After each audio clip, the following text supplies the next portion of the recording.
नमस्कार, मैं वीरेंद्र पांडे और आप देख रहे हैं जीवीसी अपडेट। आइए नजर देते हैं इस वक्त के हिमाचल समाचार पर। प्रदेश कांग्रेस प्रवक्ता सुदर्शन शर्मा ने नूरपुर में की है प्रेस वार्ता के दौरान उन्होंने कांग्रेस द्वारा किए जा रहे विकास कार्यों के बारे में लोगों को जानकारी दी है। बताते चले कि सुदर्शन शर्मा ने कहा कि हिमाचल की सरकार, जिसका नेतृत्व पंजाब प्रदेश के मुख्यमंत्री ठाकुर सुखविंदर सिंह सुक्खू निरंतर 10 महीनों से जनहित में कार्य कर जनता को राहत प्रदान कर रहे हैं। पूर्व बीजेपी सरकार से विरासत में मिला 76,000 करोड़ का कर्ज के बावजूद भी सुक्खू सरकार ने अपनी सरकार के संसाधनों से 4500 करोड़ का विशेष पैकेज का प्रावधान कर अपनी परिपक्वता का परिचय देते हुए राष्ट्र में एक अलग पहचान बनाई है, जिसके कारण प्रदेश में बीजेपी के नेता अपने आप को बोना महसूस कर रहे हैं। वह आधारहीन मुद्दों को उछालकर जनता को गुमराह करने का विफल प्रयास कर रही है। यह बात आज प्रदेश कांग्रेस प्रवक्ता सुदर्शन शर्मा ने नूरपुर में आयोजित प्रेस वार्ता के दौरान कही। उन्होंने आगे कहा, इतनी बड़ी शताब्दी की आपदा प्रदेश में आई, लेकिन केंद्र सरकार मात्र लीपापोती के बजाय आपदा में मदद के बदले जनता को ठगती रही। प्रदेश के मुख्यमंत्री ठाकुर सुखविंदर सिंह सुक्खू की कार्यशैली पर उन्होंने अपनी राजनीतिक सूझबूझ के चलते विशेष रिलीफ पैकेज के तहत पीडब्ल्यूडी जल शक्ति विभाग को 770 करोड़ रुपए जारी कर दिया। आपदा के दौरान आंशिक रूप से क्षतिग्रस्त घरों पर 5,000 अनुदान राशि को बढ़ाकर 1 लाख अनुदान राशि व पूर्णतया क्षतिग्रस्त मकान पर 1 लाख से बढ़ा कर 7 लाख धनराशि का प्रावधान करना यह मुख्यमंत्री ठाकुर सुखविंदर सिंह सुक्खू की जन कल्याण में लिया गया सबसे अच्छा और ऐतिहासिक निर्णय है, जिसका राष्ट्र के अन्य राज्यों में भी सराहना की जा रही है। प्रदेश में 650 किलोमीटर सड़कों का निर्माण कार्य निरंतर चल रहा है, जो कि प्रदेश की भाग्य रेखा में सबसे बड़ी उपलब्धि है। प्रदेश में 10,000 के करीब नई सरकारी नौकरियों की भर्ती प्रक्रिया चल रही है, जो कि जनहित में सबसे बड़ा प्रशंसनीय कदम है। आज हिमाचल प्रदेश में जो हमारी सरकार कांग्रेस की सत्तासीन हुई है, उसकी उपलब्धियां जो हैं, उनका उदाहरण जो है वो राष्ट्र में दिया जा रहा है। सबसे पहले तो जो आपदा, शताब्दी की सबसे बड़ी आपदा आई, उसको जिस तरीके से हमारे मुख्यमंत्री ठाकुर सुखविंदर सिंह सुक्खू जी द्वारा निपटा गया, वो एक ज्वलंत उदाहरण है। क्योंकि पूर्व सरकार में जो भाजपा सरकार रही, उसके द्वारा दिया गया विरासत में 76,000 करोड़ का जो कर्ज था, उसके बावजूद भी अपने संसाधनों से हिमाचल सरकार ने 4500 करोड़ रुपए का जो प्रावधान करके इस त्रासदी से निपटने का जो कदम उठाया। धर्मशाला हिमाचल का एक ऐसा खूबसूरत शहर जहां आना हर किसी का एक सपना है। यह कहानी नहीं, वास्तविकता है एक आम इंसान की, जिसने अपना पूरा जीवन पशु पंछियों और पर्यावरण को दे डाला। उस व्यक्ति का नाम है धीरज महाजन। जी हाँ, इनका मानना है कि भगवान की पूजा करने से पहले भगवान द्वारा बनाए गए जीवों की आप पूजा करें, उनसे प्यार करें, उनकी रक्षा करें। भगवान क्या है, वो तो अपने आप ही खुश हो जाएंगे। कहानी अभी शुरू हुई है और मेरा वादा है कि खत्म होने से पहले आप रोज जरूर देंगे। इतना ही नहीं, यह इन बेजुबानों से बातें भी करते हैं, इनके दर्द को अपना दर्द समझते हैं। यह सुनकर आप आश्चर्यचकित हो जाएंगे कि काफी पशु पंछी इनके सहज दोस्त बन जाते हैं और इनसे मिलने तक इनके घर आते हैं। आइए जानते हैं इनके बारे में।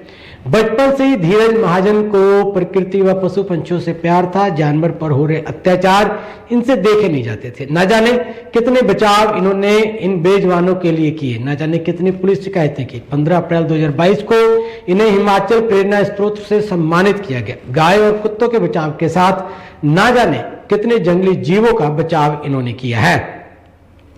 रेस्क्यू हमेशा आसान नहीं होते। कुछ रेस्क्यू आपकी जान ले भी सकते हैं और किसी को नई जिंदगी दे भी सकते हैं। कभी तोते तस्करों को, तो कभी जंगली जीवों का शिकार करने वाले शिकारियों को, तो कभी घरेलू गाय को छोड़ने वाले लोगों को धीरज महाजन ने अपनी जान जोखिम में डालकर पकड़वाया। अंतर्राष्ट्रीय कुल्लू दशहरा उत्सव में विदेशी संस्कृतियों की झलक देखने को मिली है। जोगिंदर नगर में अनियंत्रित होकर पलटा ट्रक, 3 बाइक और एक कार चपेट में आई। अगली खबर, अंतर्राष्ट्रीय कुल्लू दशहरा उत्सव में ढालपुर मैदान से देवी देवताओं के शिविरों को हटाने का मामला अब गर्मा गया है। कुल्लू जिला से बाजार क्षेत्र के विधायक सुरेंद्र सौरी भी देवी देवताओं के पक्ष में उतर आए हैं। पूरे जिला के लगभग 21-22 देवी देवता जो घर से कंधों पे उठा करके यहाँ पहुँचाए गए और यहाँ पर जैसे यहाँ पर अपने स्थान पे पूर्ववर्त स्थान जो पहले से यहाँ पर बैठते आए हैं और प्रशासन ने तानाशाही रवैया अपनाते हुए पुलिस फोर्स के दम पर टेंट उखाड़े और देव संस्कृति को अपमानित किया है, जिसकी हम बड़ी घोर निंदा करते हैं। मैं प्रशासन को जताना चाहता हूँ, दशहरा की इतनी ज़्यादा मीटिंगें इन्होंने की लेकिन एक बार भी इस मुद्दे को सुलझाने का काम नहीं किया। कुल्लू दशहरे के दूसरे दिन कार्निवल परेड का शुभारंभ उप मुख्यमंत्री मुकेश अग्निहोत्री द्वारा किया गया। इस परेड में अमेरिका सहित 15 देशों के सांस्कृतिक दल के कलाकारों ने भाग लिया। प्राइवेट बस के ड्राइवर कंडक्टर ने पिकअप ड्राइवर के साथ की मारपीट। शिमला के घोड़ा चौकी का है मामला। बीच सड़क हाई वोल्टेज ड्रामा चला, लोगों की जुटी भीड़। मुख्यमंत्री की तबीयत में सुधार, लगातार दौरे करने के कारण हुई तबीयत खराब। नरेश चौहान ने ये बात कही है। मुख्यमंत्री जी आज सुबह के समय 3 बजे हॉस्पिटलाइज्ड हुए हैं आईजीएमसी में, लेकिन कोई भी ऐसी समस्या वाली बात नहीं है।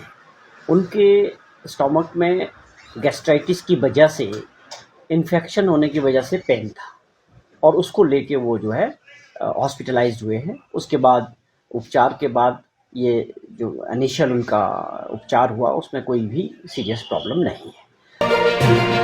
सोलन के पीडब्ल्यूडी रेस्ट हाउस में किया सांसद सुरेश कश्यप का स्वागत। देखते बन रहा दृश्य, आप भी देखें।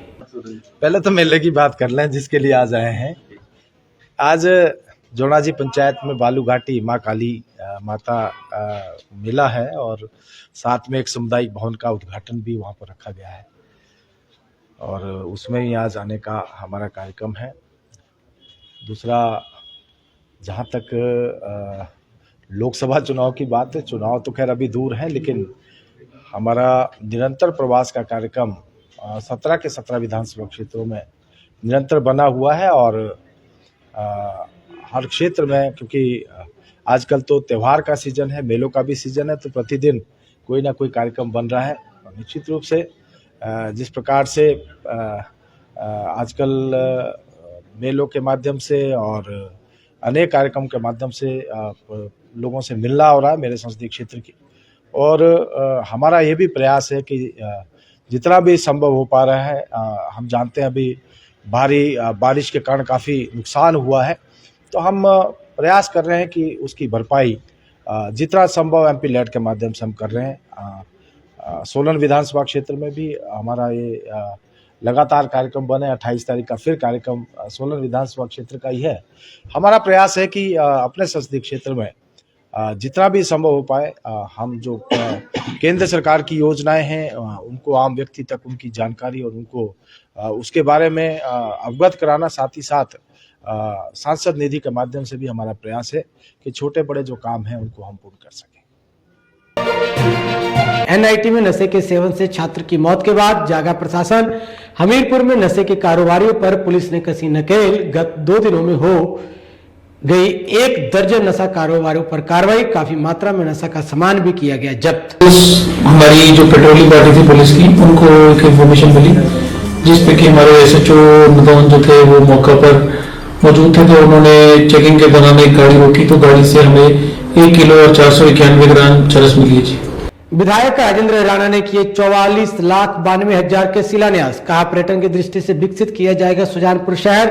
सुजानपुर बुधवार को सुजानपुर विधानसभा क्षेत्र के विधायक राजेंद्र राणा ने क्षेत्र में 44,92,000 रुपए के विभिन्न शिलान्यास किए। उन्होंने टिहरा संपर्क मार्ग पर वार्ड नंबर 9 गर्ल स्कूल के सामने 9,98,000 रुपए की लागत से बनने वाली वर्षा शालिका का कार्य व सौंदर्यीकरण किया। 9,98,000 रुपए की लागत से सैनिक स्कूल के साथ वाले वार्ड नंबर 6 में कुएं का कार्य व उसके सौंदर्यीकरण पर राजपूत आदि बॉडीदा कार्य व सौंदर्यीकरण किया गया। 9,98,000 की लागत से दरई मोहल्ले वालों की बावड़ी व हरिजन बस्ती वाले बावड़ी का कार्य व 4 दीवारी की कार्य सौंदर्यीकरण के अलावा 5 लाख रुपए से होने वाले सैनिक विश्राम गृह के पास वाली बावड़ी के कार्य सुंदरीकरण का कार्य शिलान्यास किया गया। इस अवसर पर उन्होंने कहा कि सुजानपुर शहर के विकास में किसी तरह की कमी नहीं रखी जाएगी। उन्होंने कहा कि भौतिक, संस्थागत, सामाजिक और आर्थिक बुनियादी ढांचे का व्यापक विकास किया जाएगा।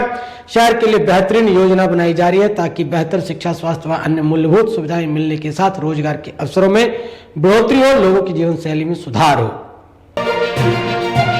ऊना के गर्ल स्कूल के बच्चों ने ओवरऑल ट्रॉफी की अपने नाम। बताते चले कि टीचर के ट्रांसफर के बाद बच्चों ने यूट्यूब से ली शिक्षा और बना दिया रिकॉर्ड। देखें मौके की तस्वीरें। ऊना से जीवीसी अपडेट के लिए कमल अरोड़ा की रिपोर्ट। इस प्रकार की अन्य खबरें देखने के लिए जुड़े रहें जीवीसी अपडेट के साथ। अगर अब तक आपने हमारे चैनल को सब्सक्राइब ना किया तो अब कर दीजिए। अगर आप फेसबुक पे हमें देख रहे हैं तो लाइक और फॉलो करना बिल्कुल ना भूलें। मुझे दीजिए इजाजत, तब तक के लिए जय हिंद, जय भारत।